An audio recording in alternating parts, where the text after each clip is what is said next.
This is the party line, although probably not the one you were expecting, nor the one I set out to write. It's Friday, October 14th, and I've spent most of the day down at Zuccotti Park, Liberty Square in Lower Manhattan. Figured if not today, when? This was, of course, the day when Brookfield Properties, the owner of the park, and the city were threatening to clean the park, shall we say, which would have meant a moving of the protesters, at least temporarily, but probably a disruption of the protests. Lots of people, thousands of people, with the support of labor unions and folks like me who just wanted to come down and lend a hand down there this morning, and literally moments before 7 o'clock, when the action was supposed to begin to clean out the protesters, the city blinked. Brookfield blinked, and there was no action today. Great cheer went up, as you can see from the video. Fantastic, a victory, even if just until tomorrow, because now the city and the Occupy Wall Street folks or Brookfield, I should say. There's a blurry line, as you can see, at least in my mind, between the city and Brookfield and the Occupy Wall Street folks. You know, Michael Bloomberg's girlfriend is on the board of Brookfield Properties. I'm not probably the first person to tell you that. There are conflicting interests, but it's those kind of interests, those sort of political interests, that I want to come to you with. A lot of people have covered the demonstrations and today's events and more police brutality. That's all out there, and other people are going to do a really good job of it. But I want to talk about the local political angle, because I was standing there and thinking, like, what can I come to you with that maybe we haven't talked about? And I'm thinking about, for instance, the sort of tone-deaf, I think, statements from Mayor Bloomberg, even when he's trying to sound conciliatory, seems to just have a tin ear for democracy. I mean, Michael Bloomberg, to my mind, hates democracy. Ugly, messy, dirty stuff, you know, just filled with people, for crying out loud. Icky. And his comments about how the protesters were damaging property values and getting in the way of the people who work in Wall Street, whose taxes are so important to the city, were not only just really wrong. I mean, like, fine, I know you think that, but you were trying to sound some sort of weird middle-of-the-road note when you went down there a couple of days ago, and that just ain't it. Honestly, if they provide all the tax base for the city, then you've done a really bad job of diversifying the city's economy.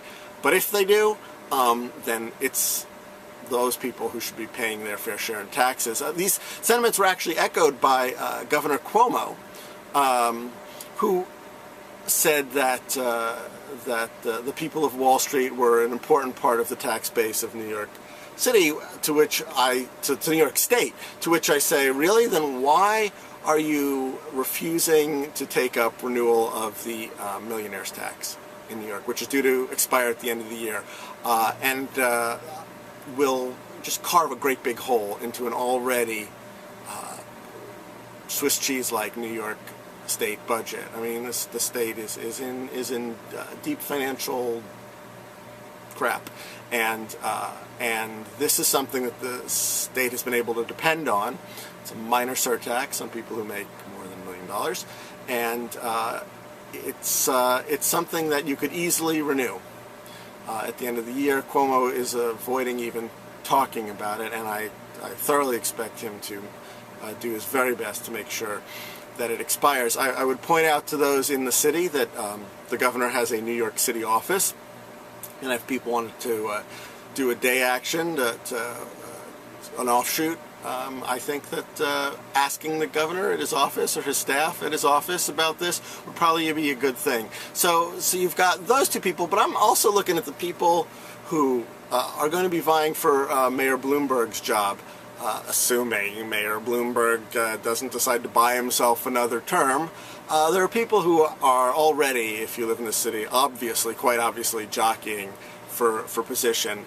The most obvious one to me, because I live in her district, is City Council President Christine Quinn, who has basically anointed herself with Bloomberg's oily oil as the obvious successor. She ever since she became city council president, has been angling for the next step on the ladder. And when she allowed Bloomberg to, honestly, straightforward, buy her vote to overturn term limits, he did it quite nakedly. She flipped on term limits and allowed him to take his third term. She basically decided that she was throwing all in with Bloomberg, the assumption being that Bloomberg will end his third term popular enough that her being his heir apparent won't harm her electorally. Well, I think that Christine Quinn probably has a little surprise coming for her, especially if this protest continues to go in the direction it does, and Mike Bloomberg continues to be as awkward about it as he is. And in that fashion, Christine Quinn has been in quite a bind herself. Her statements initially, well, they were pretty much non-existent about the Occupy Wall Street movement. In recent days, she's been forced to comment more, and her comments yesterday and today, or early today, were really classic Quinn, in that she wanted to encourage dialogue, which, you know, I'm not against. But she managed to say something that sounded like she was saying something without saying anything about what she wanted the results of that dialogue to be. Quinn is very good at making it sound like she's working with you. I know from experience that in the end, the people who are going to make campaign contributions to her in larger numbers are the ones who usually wind up winning these battles, or at least getting her attention. So Quinn encourages dialogue. You know, a similar statement was made by Bill de Blasio. He's the New York City public advocate, which is, you know, an interesting job not all cities have. I don't really have to go into explaining it, but it's also considered a sort of, you know, semi-executive. It's an elected post. On your way to mayor kind of thing. And Bill de Blasio also came out today with a statement where he said that he encouraged dialogue, but he added that he encouraged dialogue because he felt like the balance had been thrown off between the protesters and the owners of the park, because the city appeared to be weighing in on the side of the property owners. And that's a tiny little addition that makes an incredible difference in the statement, which is that, and honestly, this has always had me scratching my head. I understand it's a weird kind of netherworld, this public-private park, but you've got the NYPD essentially doing the job of the park owners enforcing a private park's rules if you had them going in and extricating the demonstrators today. And what does that say? And the other local politician who's also vying for mayor, who I'd like to highlight, is Scott Stringer.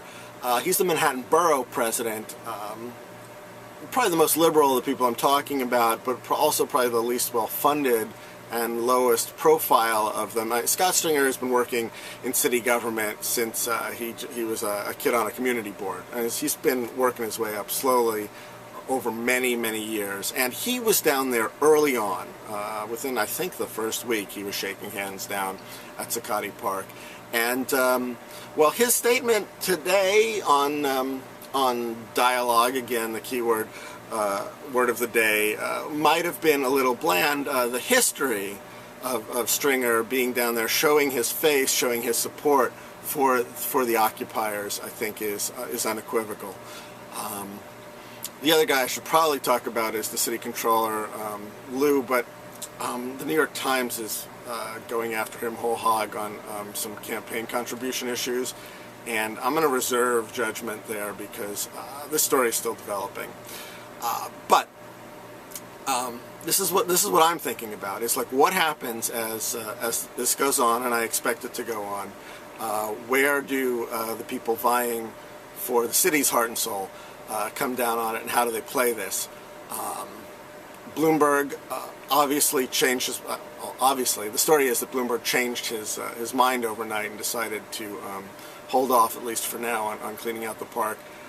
I was talking to some people down there who theoretically should know, who told me that it was Howard Wolfson who told him, you can't be the billionaire who like crushes the people's demonstration, which is probably the smartest piece of advice Harold Wolfson's had for a politician in, like, I don't know, 5 or 10 years.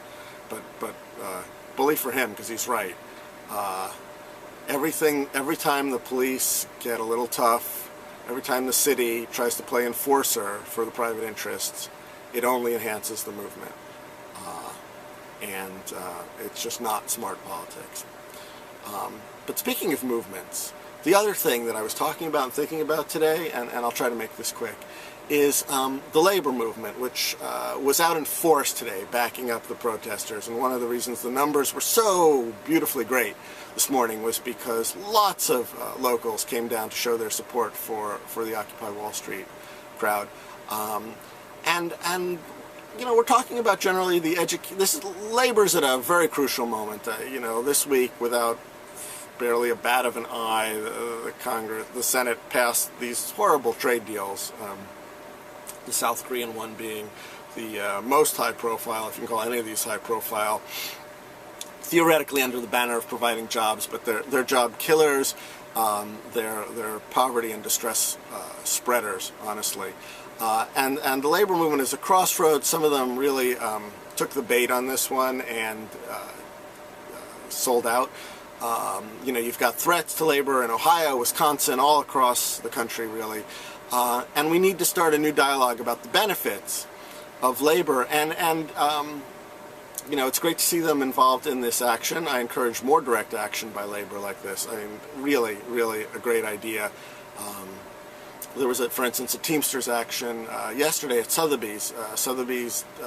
Teamsters do the art loading for Sotheby's, and they have been working without a contract and are now striking.